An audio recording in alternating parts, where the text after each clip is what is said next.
We're live. Hello. Hi, Hi. Devyn. Um, so we're live on Substack and we have already some guests. Um, and yeah, we're starting this week journey of anchoring the new and welcoming people to 7 days of rest, which is a global event where there is different offerings. And yeah, last year I offered this embodied dreaming on my own every day, offering a 7 minutes practice, which was nice. And this year, um, well, I don't know if we met this year, Devin. Yeah, I think we met this year. Um, Mhm. um, and um, and we became both community weavers for collective imagination practice community, which was a lovely thing and a lovely space and community. And we're doing it together, and we're doing it differently and fresh. So so it's great to do it together. It's a pleasure to anchor in this new thing together. Yeah. Um, yeah. So what's 2026 feeling to you right now? What, Um, Honestly, we're still in the winter. Everyone's very in the new, and I one of the things that I'm really excited about for this practice for the week is that we get to kind of tune to where is new, but we're starting with what is alive here in the present. And what's alive here in the present where I am is it's winter and we're in the dead part of the world. So I'm still in this death process within myself and around myself, and just being tuning and slowing down enough to be curious about what new possibilities are alive. Um, so for me, this is a very slow time. This new day has me oh, I think I want to rest even more than I had planned. I think I want to slow down even more. And so I'm feeling very, very excited about starting with this opportunity to really tune into how slow does my body want me to be moving. hmm, yeah. And one thing that I notice also is it's how unusual it is the way in a way it become for me to rest. So how much stress is connected with creating space for rest. It's kind of a strange situation, that it feels, yeah, and making space. So this morning, it's the first of the year, and I sent this PhD proposal that I had lying out because I wanted to make space for rest, but it's like an endless situation for Mhm. creating space for rest is seems like a lot of work.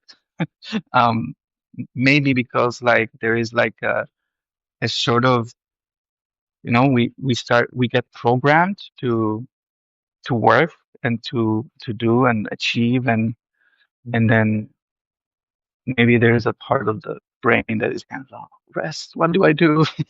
Yeah. It's What am I supposed to be doing instead of this? I yeah. find that for me and my family specifically, rest was always a gift or an award, a reward for something. You work. Now you get to rest. But then even when you were resting, it was but what is the next thing you're going to be working on? You have to always have your eye on another prize. There was never really space to just "Whew."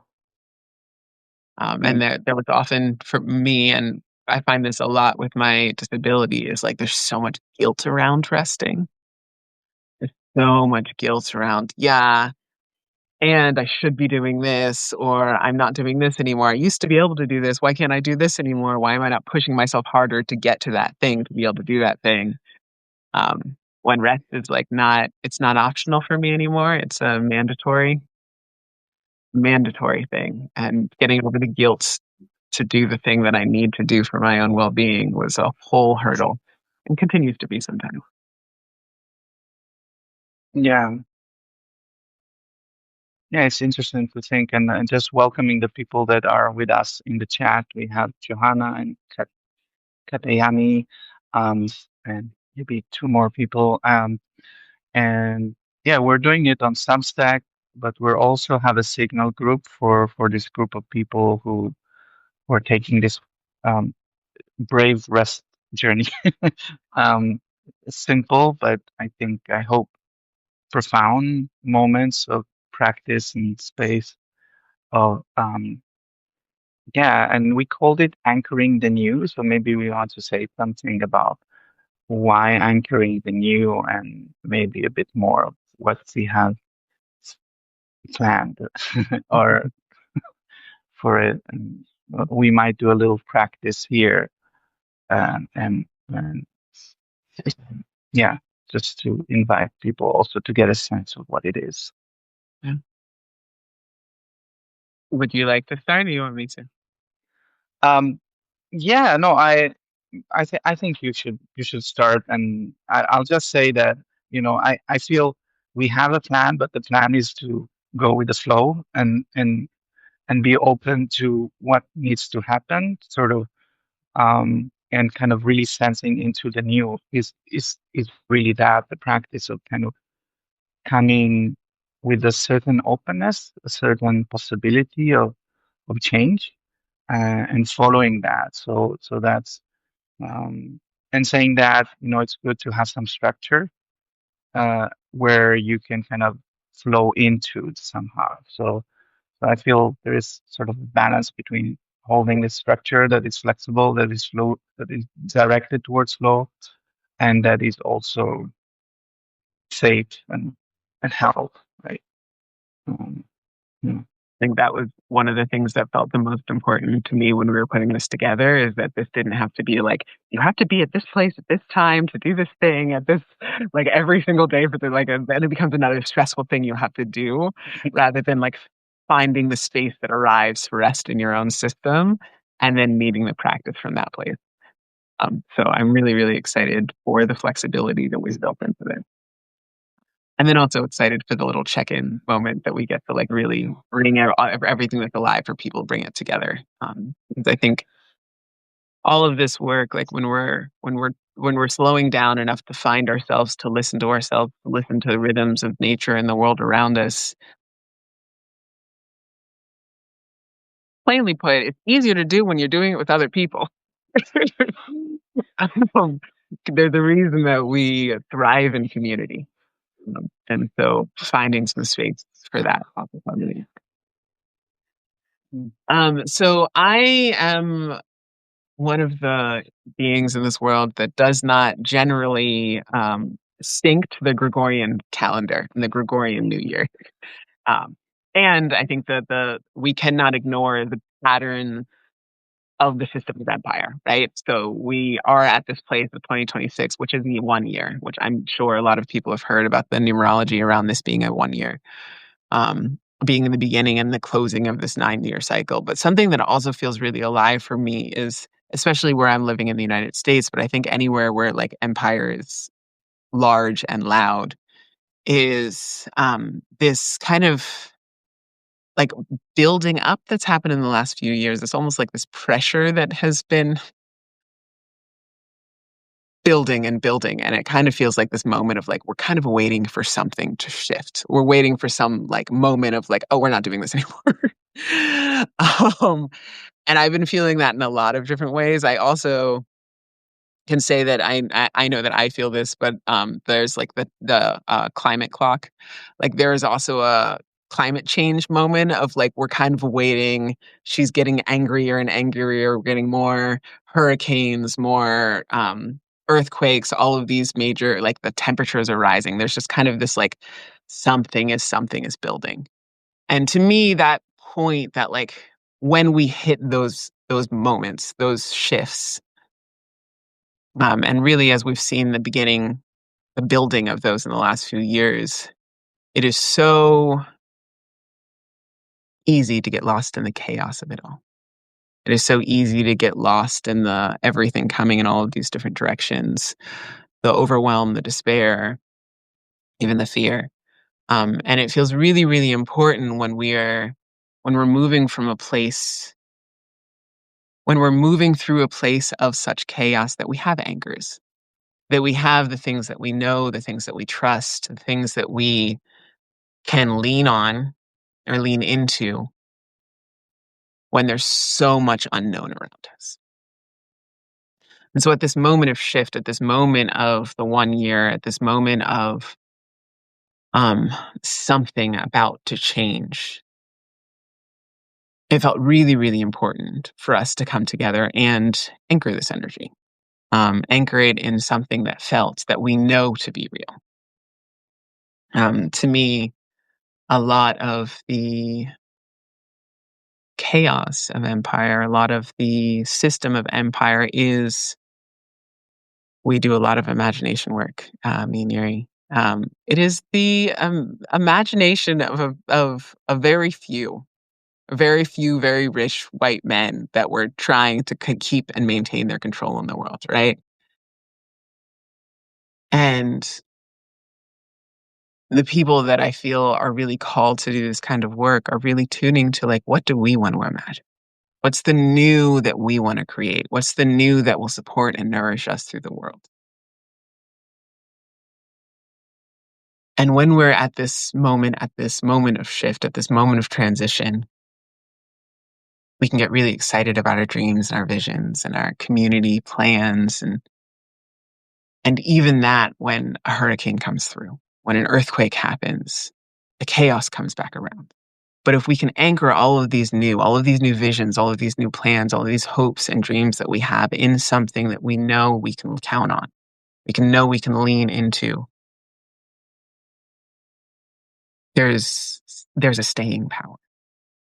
There's a strength that we can tap into and move from that place. A lot of people are also talking about this, the year of the fire horse. Um, this is not actually the year of the fire horse. The year of the fire horse does not begin until I believe it's February 17th is the Chinese Lunar New Year.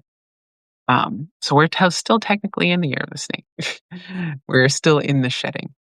And as we prepare to get up and go and really be invigorated and trust and moving, we're inviting us to really trust in ourselves, trust in our own instincts, trust in our own sense of the world, rather than the sense that's been made for us around us. And to do that requires a slowing down, requires a tuning into the self so that we can listen for what's true to us and our own sensations and our own sense of the world and move from that place. So that's a little bit of what we're going to get into, what we're moving through, what this anchoring in the new is. And I'm going to leave Yuri to talk a little bit more about um, how we are going to do that through kinship. Yeah. So, well, I first of all, I want to share that. Yeah, I feel I resonate with this wanting to sense the new and also kind of this global lens that you brought. And I think and I speak as a at least externally a white man.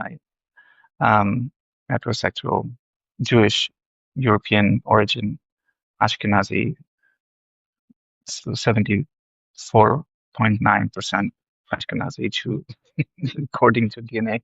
Um, Born in Israel, and as someone that in many ways, in other ways, I've been part of definitely the part of the receiving end of a lot of history, but let's say in the last 70 years, been part of those that are trying to manage the world and control and destroy and I know this part that is living within me, and I know that this part is, and I'm working with my own compassion. It is equally trapped in its own story, um, and in some ways suffering.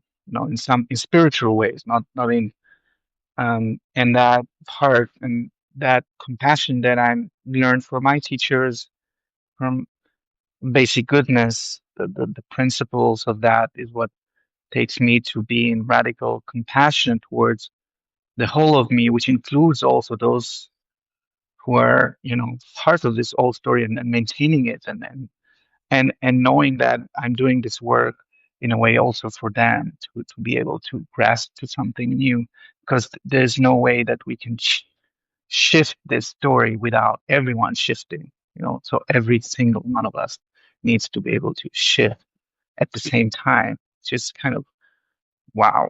How do we do that? But the key is that we don't do it. It just happens, right? Um, and then, what I've learned in my own journey is that we have a huge ally to that, and it's extremely wise, and extremely tender and caring, and extremely powerful healer, and it's free, and it's just under our feet every day. And it's called the Earth, and all of its beingness is there, always waiting for us to just pause and receive guidance and support, no matter where we come from, what's our story. There is this, or this, that's my experience, right? Um, and then the kinship is that, again, this concept, which I don't think is a concept, it's a practice of seeing myself as human, or in kinship with all beings, and including all human beings, but then all the other, or more than human, or how we want to call that, that are living with us in this world and have been with us for a very long time, and give us what we eat and what we drink, and we are and we sort of, at some point as humans, we start to create a story where we're disconnected from that. But that's the lie. That's the big lie. There's no disconnection. Like, in the physicality of thing, disconnection is an impossibility somehow. It's a sort of a lie that you tell so many times that it becomes truth. It's this sort of lying to ourselves collectively. So kinship, and a kinship circle, which is kind of a vision that I feel we're also doing, is opening up in this 7 days to this guidance from the earth, from the more than human beings. And maybe on the third day, we'll do a little mini vision quest, and we'll see if there is a more than human being that wants to speak to us or guide us in this transition of the year ahead. So we'll open up to that possibility of being guided by the earth, and by a being, a nature being. And then sharing, and it's not, sounds a bit mystic, but it's not. It's very simple, sort of. Like today, um we went to the sea, and it's the fourth, I think, the fourth year in a row that on the first day of the year we go to the ocean, to the family, and wow, like wow, the sea. What an amazing guide and support it is, and thank you, sea, um, for being there. Um, so that's a ritual, so now at this point it becomes a ritual, and it's a ritual of reconnection, and and there are other things, that can come.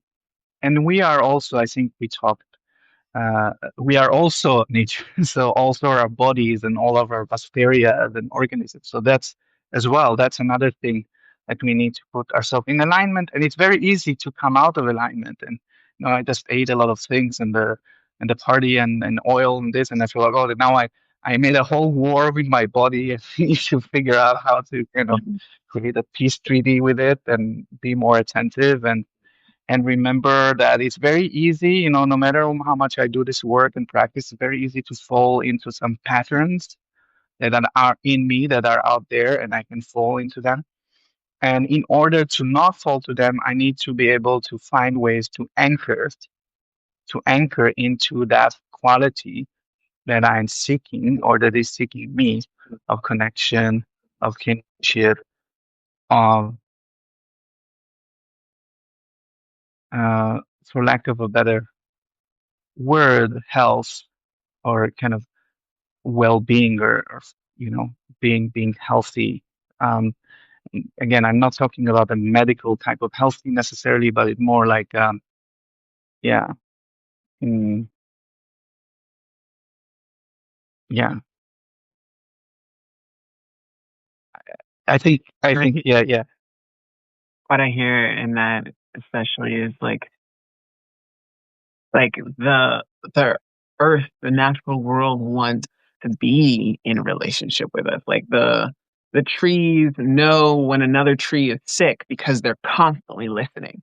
And they send extra nutrients through the soil, through the mycelium network to help nourish that tree, right? In the same way, they're reaching out to us and we're not listening. We're not listening because we have this illusion of separation that we have been groomed to believe in, to respond in. And a big part of what's slowing down, what being at the pace of our bodies of rest allows us to do is to tune back in so that we can be in that reciprocal relationship with the earth and the world around us. And that's the, and it, in my belief, and I think many people would absolutely agree. It is when we return to that reciprocal, like sacred reciprocity, that we find our way home to ourselves and find our way into that what sense of well-being, that like well knowing. Mm. Yeah, so I guess that's what we're doing in the next 7 days or the next 7 years. It's like 7 decades. And thank you for the people who send beautiful hearts. Beautiful to see people sending hearts and seeing floating hearts. Um, yeah, and I don't know if we want to share more about what's going to happen and how it's going to happen, or do we want to jump into more the poem and the practice? Um, maybe I'll just say we have a signal group. If you're listening it and you're not, you can still join. And there is a forum, and we'll basically on the signal group we'll share a practice every day. Today, this is in a way the practice we'll be sharing now. And then on the fourth day, the 4th of January, which is a Sunday, same time as we started today at 12 p.m. Eastern Time, 6 p.m. Rome time, we have a Zoom check-in, which is optional, a drop-in and sharing, and we kind of get to know each other and see where we are with our journeys. Um, and I think that's more or less it. We have some ideas about what happens tomorrow and the next day, but then there's some things that might emerge more spontaneously. Um, I said something about the mini vision quest on the third day, so I did a little reveal, but it could be that I changed my mind. So Uh, so that's more or less it. Um, I don't know, anything to add to this, or how do I take it away with it? I'm just adding the form into the chat. So if you um, found us through some other way and haven't joined, feel free to fill out that form and we can send you over the Google link or the Signal link. And also after this, we'll send out a group email and Signal message with the invitation for Sunday's event, um, which is meeting at noon Eastern Standard Time and 6 p.m. in Rome. Is that correct? For the correct numbers, yes. Yes, yes. Or 5 p.m. London, or Yes. um, yeah, all the other zones. Out of the top of my head, but we'll send a converter in the email so you Yeah. can figure out what timeline you're in. The other thing that I do want to add is that after your practices throughout the week, if you ever feel inspired and want to share a photo from your travels, from your connections with our more than human kin, you can follow Yuri's beautiful example this morning. Um, oh, thank you so much. Um, we'll find that link and get it sent to you. I'm gonna let Yuri do that. Um, Yeah, I'm going to do that. Thank you. And I'm gonna start us on a practice. Um, First, uh, to start this week, we're gonna start with our body, how we get to be in connection with the earth and our more than human king, the world, the universe around us. Um, and we're gonna start with one of my all-time favorite songs that I always just say as a poem, and it's called "Human" by Tank and the Bank.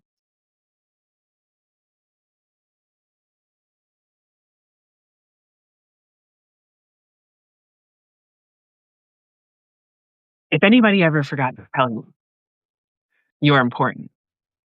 You are special, even. Your body was made especially extravagant, extra human. You're like a force of skin and nails and heart. You're a walking Monet. You are breathing art. Did you know that it takes the interaction of 72 different muscles just to produce human speech? Relative to size, the strongest muscle in the body is the tongue. I wonder where that fact was created from, seeing as though it's the weapons in our mouths that do the most damage to the ones we love. Did you know that the human brain contains over 100 billion nerve cells? So even if your little nephew is acting like he vacations in hell, you should play with him.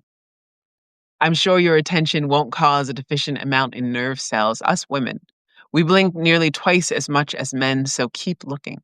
She'll notice you. She's got to. It might take her a little longer. The average human heart will beat over 1 million times in one lifetime. I'm sure you'll find someone who won't mind skipping one for you. The left lung was made smaller than the right lung just to make room for that very heart inside you. Your stomach needs to produce a new layer of mucus every 2 weeks or it will digest itself. Wow. I guess we should never become complacent with living life on a shelf. Nerve impulses to and from the brain travel as fast as 180 miles, and our ears, they never stop growing.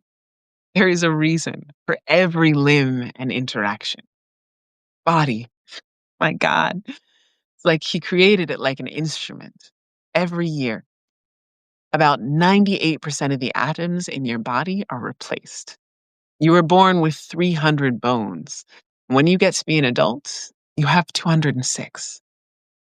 Grow up, grow out of things. When something doesn't belong, even our bodies know when it's time for it to be replaced. You got to get over it.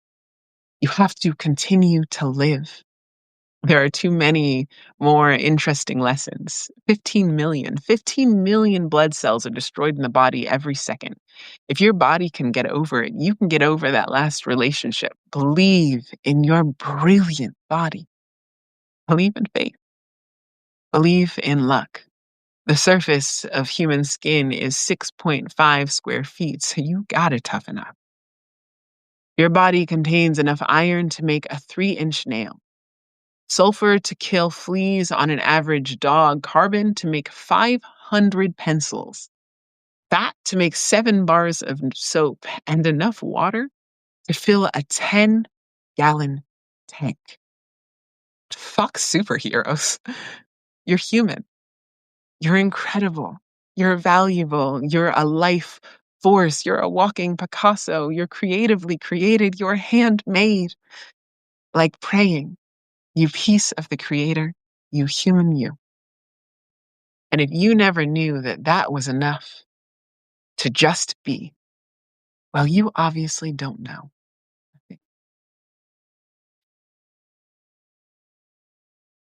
Mm.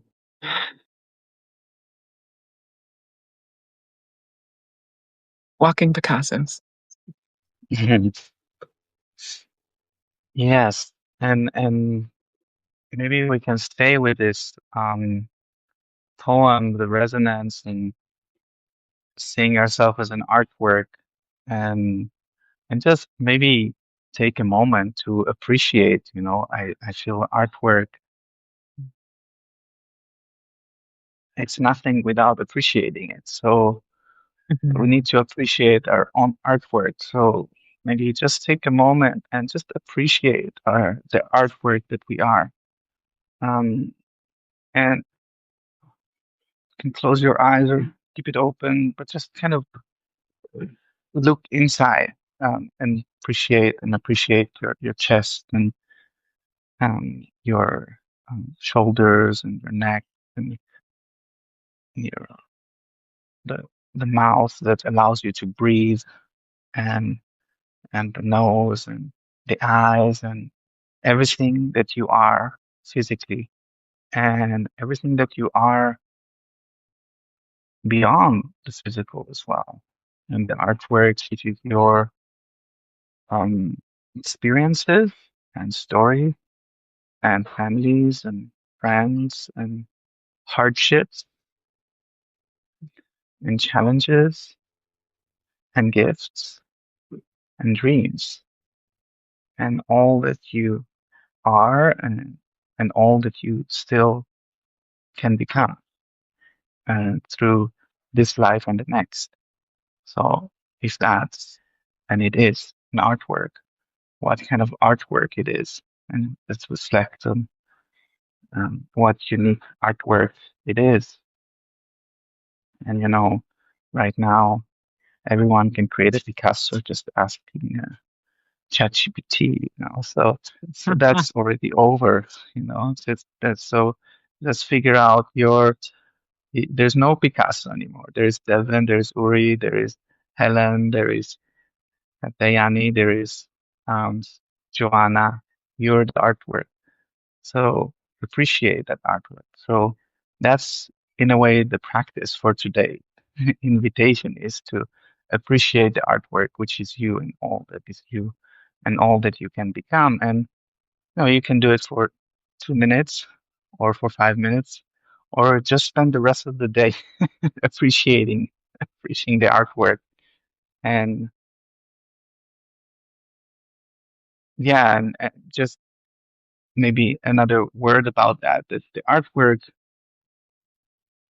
is connected with a feel.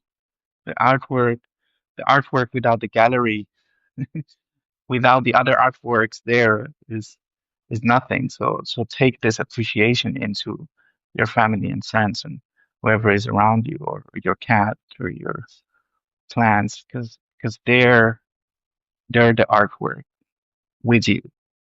Um, so this appreciation, um, appreciating our own artwork sometimes or most of the time starts with also appreciating all that is around us, and making us be who we can be and who we might become still. I will also add that creative power. A lot of us have been told that we don't have it, it doesn't exist for us. But if you go outside and listen to a bird sing, it's not like, oh my God, my voice. I don't know if my voice is going to be good enough. Or I don't know if this is just me. I doubt this is just me, but you've been outside where you hear a bird and it's just like, oh, that song, that sweet song. Or you've seen a flower and been like, wow, that flower just like, I've never seen beauty like that. They just are doing exactly what they were designed to do. The beauty that exists in every single one of us wasn't, oh, I have to make sure that my iris forms in just the right way so that it catches the light just so and is able to, glint in that special way that my partner just loves or whatever. Like that was just a natural instinct. The natural instinct for creative beauty is something that exists in every single one of ourselves, in every single part of who we are and how we move in the world. And so this invitation that we're offering you to today is to slow down and notice when it shows up. Slow down and notice the way that like you have this one little weird wrinkle on your knuckle and it kind of looks like a smile. Right? You didn't plan that. But something about your body just decided to make that art. You are just this casual piece of artwork. Notice that in yourself. Notice that in your friends. Notice that in your cat's hair, how it grew that weird way around its ear. Notice that in the trees and the plants. Notice that all around you. And when you do, just stop and take a breath with it. Ah, thank you for this art. Thank you for this gallery I get to walk through today. And if you feel called, snap a picture and share it in the group. Offer us a little piece of the gallery that you get to walk through for them.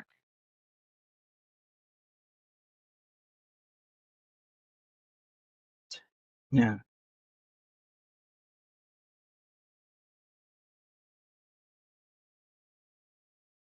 And we're also creating this field um, of sharing, and of course, if someone shares their artwork, of moment and magic moment, and we can also appreciate it either by saying something or doing a reaction or just by staying with it, feeling it, and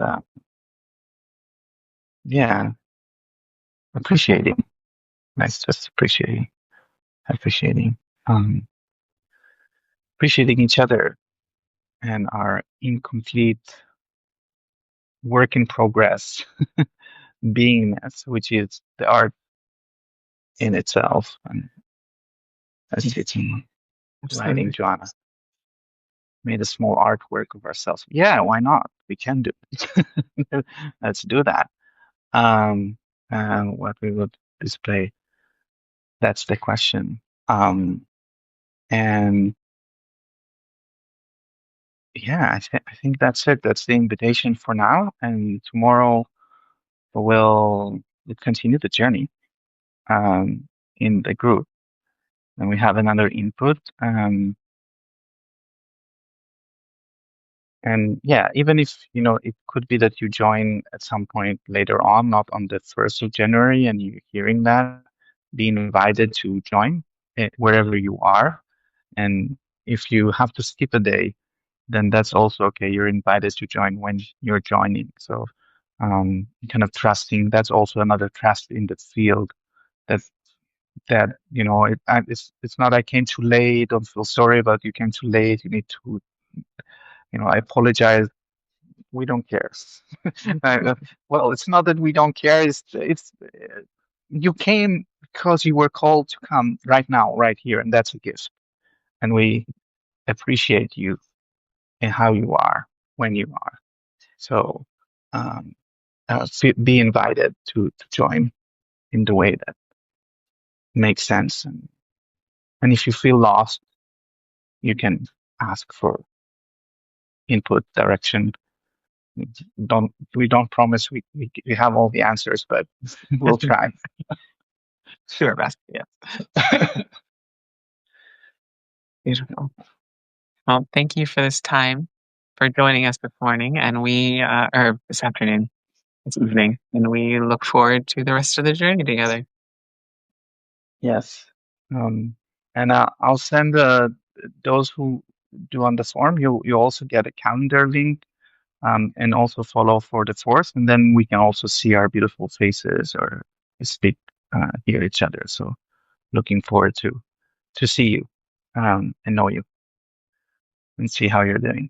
Have a good first of the year, 2026. Oh, yeah. Rest well.